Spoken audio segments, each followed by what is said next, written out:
Hey love, welcome back. As promised, this is a video focusing on my Sisterlock journey. My previous video talked about my journey to locks. So you got to see my relaxed hair, natural hair, when I went natural and did the big chop. And here you get to see my Sisterlocks journey.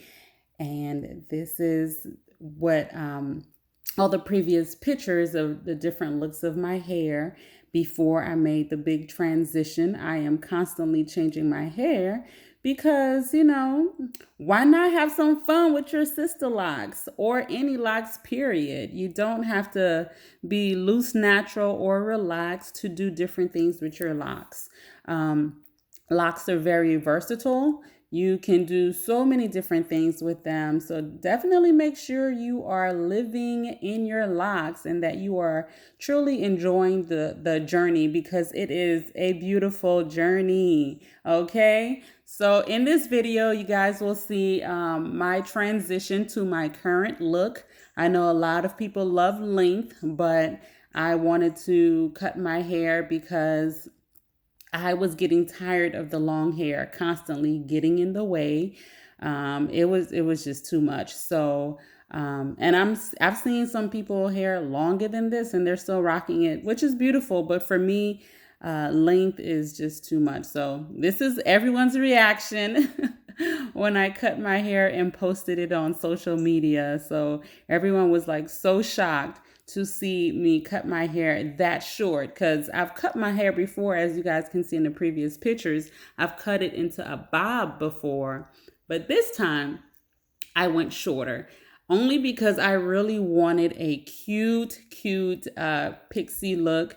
One of the looks that I admire a lot with the loose natural hair is that pixie look or that tapered haircut, and I really enjoyed it. And I thought to myself, you know what?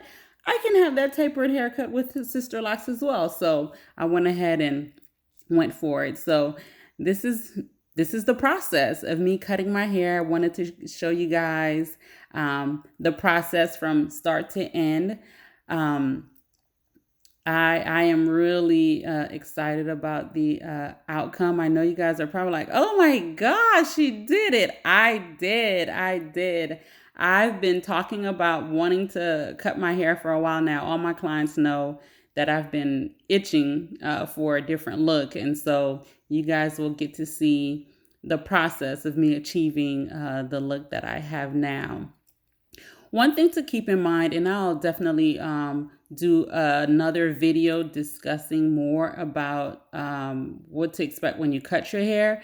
But definitely when you're cutting your locks, make sure that you're not cutting them too short because your locks lock from the tip of the hair to the root. The root is the part that is constantly growing and being locked, right? So the older part of your lock is matured and really locked in.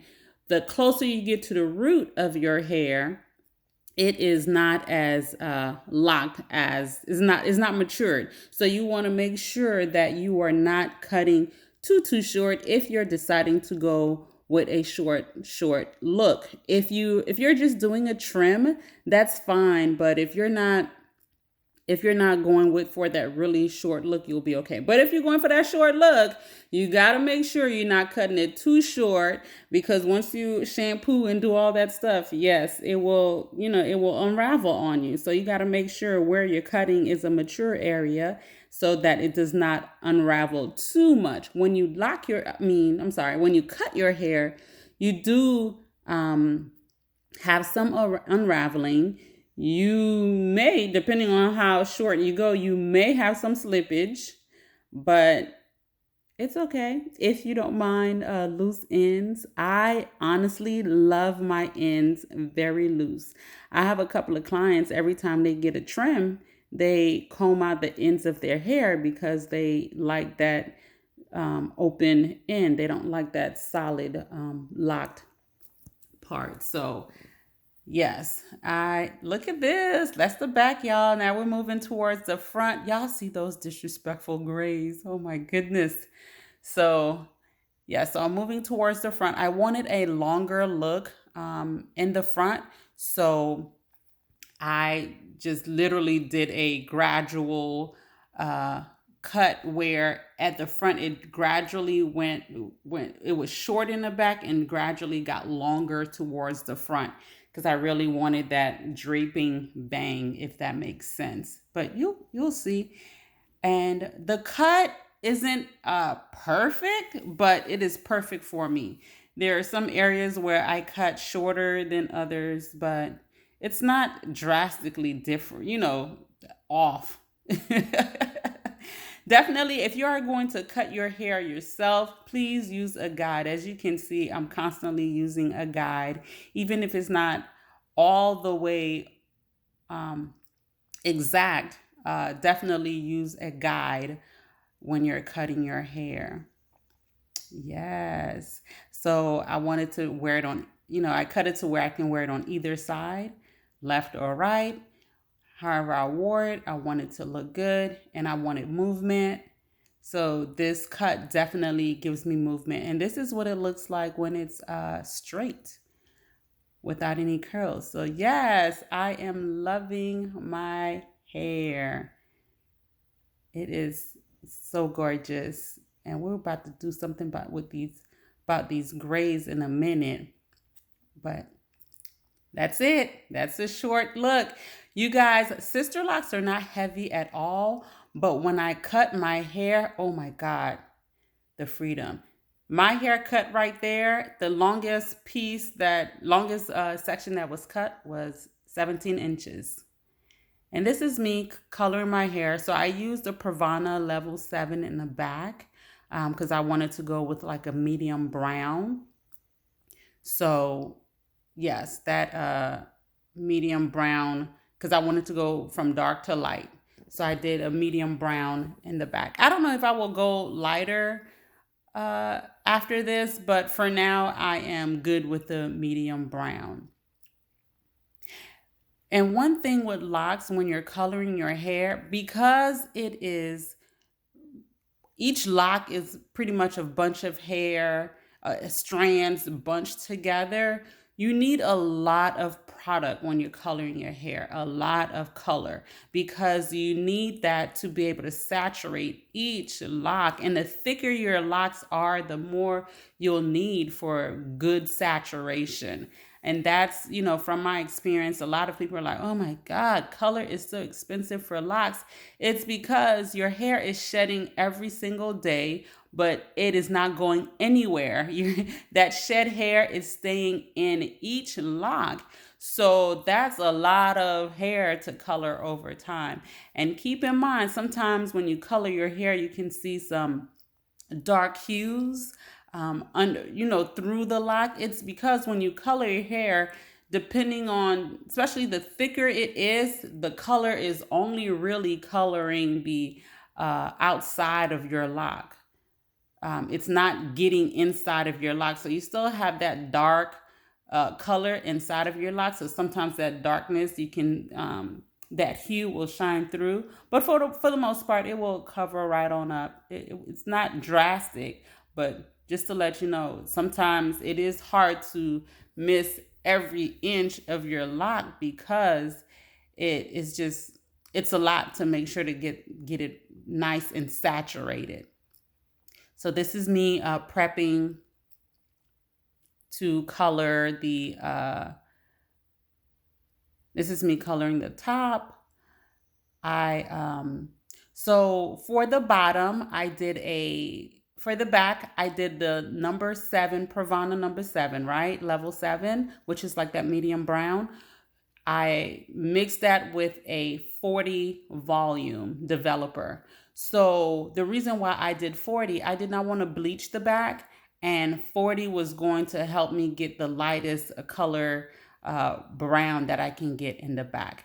Now for the front, I am bleaching or lifting the front of my hair because the bottom is that brown, so I can get that ombre look in the shaft in the ends. I am bleaching it, and I am using level 10 developer with bleach. So I didn't want to go too light and didn't want to, do too much damage. But here it is. That is what it looks like. Keep in mind when you cut and color your hair, coloring your hair, because it's chemical, it will loosen your curl pattern. You won't see it too much when you're locked because, you're locked, but it does loosen that curl pattern a little bit and cause more slippage. And that oil that I'm using to put on my scalp, y'all, that's my oil. Yes, I make hair oils. That one was the rosemary mint, and I have 2 other scented oils for the hair. So there's rosemary mint, lavender mint, and tea tree mint. And rosemary is really good for treating dry scalp, and also helps improve circulation for faster hair growth. So it's a good oil to, use overnight for oil treatments. The peppermint is also in there to really help with cleansing and keeping the hair healthy. So peppermint helps remove dead skin, dirt, helps unclog your pores. So it's a really good scalp oil, essential oil for the hair. And those essential oils, I mix them with my with jojoba oil, olive oil, safflower oil, and avocado oil. So yes, I will link the links below if you are looking for some hair oil. And it's good for the hair and the scalp. It's not greasy. I made it specially for locks.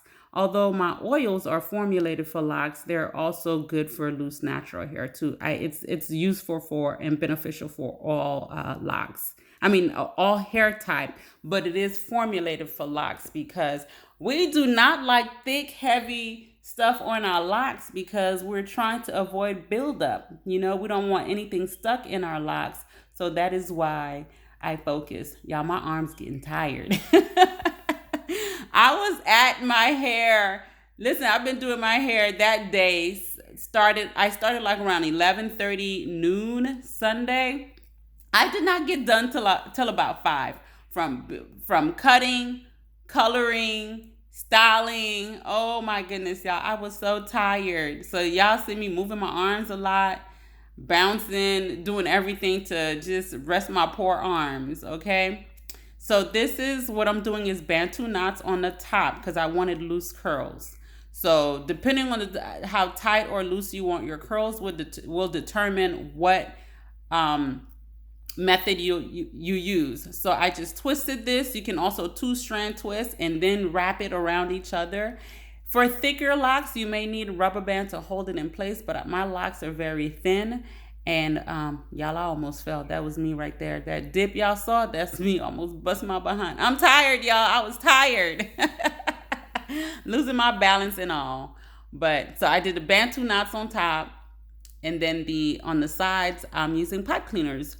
Those fuzzy sticks you see are called pipe cleaners. So I used that to curl the sides and back because I wanted a tighter curl. And I curled it like as if I'm using a roller. So if you don't mind the old school sponge rollers, that will do the job too. So the fuzzy sticks and the rollers, I will link that all below as well in the description. But I wanted a tight to the scalp curl, so that's why I use the pipe cleaners instead of a thicker roller. If I wanted, a little bit looser, then I would use a sponge, the foam roller. But for now, this is good. And this is the cut in the back. So this is what. Now the back, I ended up cutting the back a little bit shorter because it was just getting too long. So this is the final look for the style. I'm just fixing some pieces. Once again, if you have thick hair, use a rubber band to hold it in place. Y'all, this is my bonnets that I sell as well. These are reversible. You can use them on either side. You can use either side, and it is a drawstring, so you pull it to secure it to your head. I use other bonnets with the ooh, that's the final look, y'all. I used other bonnets in the past, but you know, when they stretch out. This is a new look that I'll be showing that will be coming up soon. So if y'all want to see more, be sure to like, subscribe, and follow. Thank you for viewing.